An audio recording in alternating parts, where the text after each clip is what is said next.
Good evening and welcome back to another episode of The Longing. Today we are going to be once again continuing to read The Golden Age by Kenneth Grahame. So, let's get going. A burglar was approaching the house with snake-like tread. He had a scowl and a dark lantern, and he was armed to the teeth. We listened with interest. The style, though unlike Harold's native notes, seemed strangely familiar. "Go on," said the curate grimly. "Pausing in his stealthy career," continued Harold, "he gave a low whistle. Instantly the signal was responded to, and from the adjacent shadows 2 more figures glided forth. The miscreants were both armed to the teeth." "Excellent," said the curate. "Proceed." "The robber chief," pursued Harold, warming to his work, "joined his nefarious comrades, and conversed with them in silent tones. His expression was truly ferocious, and I ought to have said that he was armed to the—" "There, never mind his teeth," interrupted the curate rudely. "There's too much jaw about you altogether. Hurry up and have done." "I was in a frightful funk," continued the narrator, warily guarding his ear with his hand. "But just then the drawing-room window opened, and you and Aunt Maria emerged. The burglars vanished silently into the laurels with horrid implications." The curate looked slightly puzzled. The tale was well sustained, and certainly circumstantial.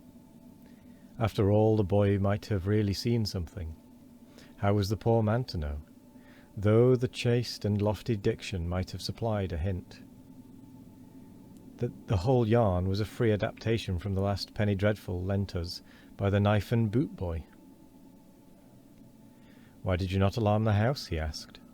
"'Cause I was afraid," said Harold sweetly, "that perhaps they mightn't believe me." "But how did you get down here, you naughty little boy?" put in Aunt Maria. Harold was hard-pressed, by his own flesh and blood too. At that moment Edward touched me on the shoulder and glided off through the laurels. When some 10 yards away, he gave a low whistle. I replied by another. The effect was magical. Aunt Maria started up with a shriek. Harold gave one startled glance around, and then fled like a hare, made straight for the back door, burst in upon the servants at supper, and buried himself in the broad bosom of the cook, his special ally. The curate faced the laurels hesitatingly, but Aunt Maria flung herself on him. "Oh, Mr. Hodgetts," I heard her cry, "you are brave. For my sake, do not be rash." He was not rash. When I peeped out a second later, the coast was entirely clear. By this time there were sounds of a household timidly emerging, and Edward remarked to me that perhaps we had better be off. Retreat was an easy matter. A stunted laurel gave a leg up onto the garden wall, which led in its turn to the roof of an outhouse, up which, at a dubious angle, we could crawl to the window of the box-room. This overland route had been revealed to us one day by the domestic cat, when hard-pressed in the course of an otter hunt, in which the cat, somewhat unwillingly, was filling the title role, and it had proved distinctly useful on occasions like the present.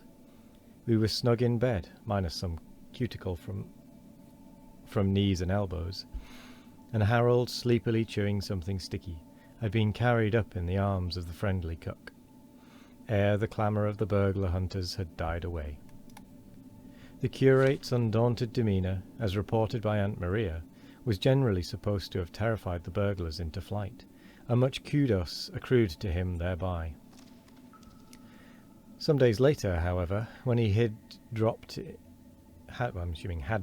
to afternoon tea, and was making a mild curatorial joke about the moral courage required for taking the last piece of bread and butter, I felt constrained to remark dreamily, and as it were to the universe at large, "Mr. Hodgetts, you are brave. For my sake, do not be rash." Fortunately for me, the vicar was also a caller on that day, and it was always a comparatively easy matter to dodge my long-coated friend in the open. A harvesting. The year was in its yellowing time, and the face of nature a study in old gold, a field or semi with garbs of the same. It may be false heraldry, nature's generally is, but it correctly blazons the display that Edward and I considered from the rickyard gate. Harold was not on in this scene, being stretched upon the couch of pain. The special disorder stomachic, as usual.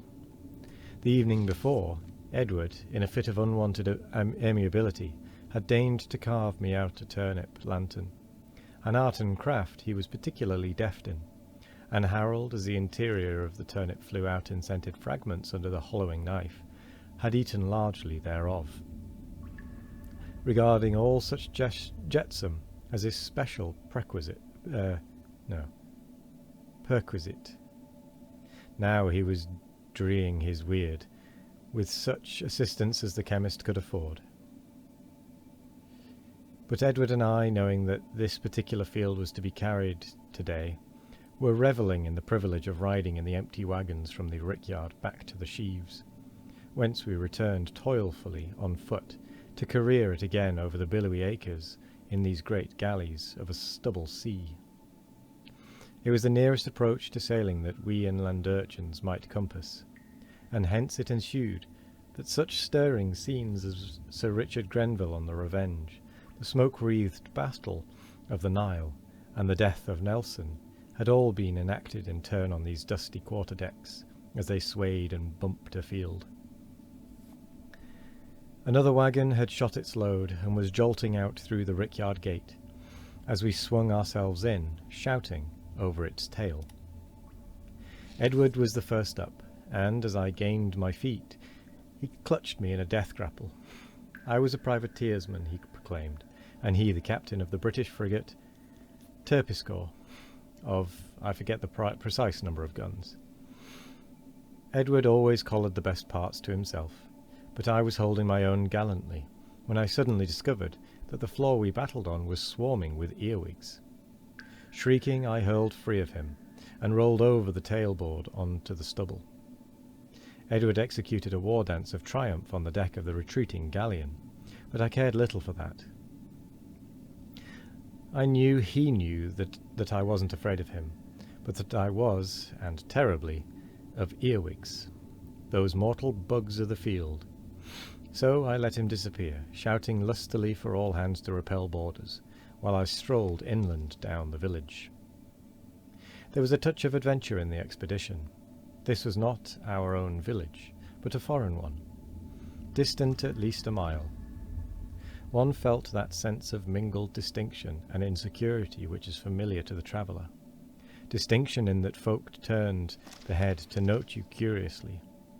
Insecurity by reason of the ever-present possibility of missiles on the part of the more juvenile inhabitants, a class eternally conservative, elated with isolation.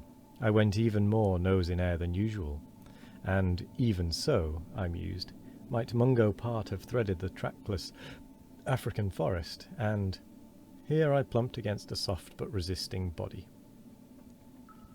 Recalled to my senses by the shock, I fell back in the attitude every boy under these circumstances instinctively adopts, both elbows well up over the ears. I found myself facing a tall elderly man, clean-shaven, clad in well-worn black, a clergyman, evidently, and I noted at once a far-away look in his eyes, as if they were used to another plane of vision, and could not instantly focus things terrestrial, being suddenly recalled thereto. His figure was bent in apologetic protest. "I ask 1,000 pardons, sir," he said. "I am really so very absent-minded. I trust you will forgive me." And with that, we come to the end of the episode. So, as usual, I will say my goodbyes. Oops, I accidentally jumped off the chair again. So, thank you very much for joining me today. I hope you all have a wonderful morning, evening, afternoon, or night. No matter what time of day it is, I hope you all have a wonderful one of it. And as always, we will be back tomorrow for more of The Longing. Goodbye.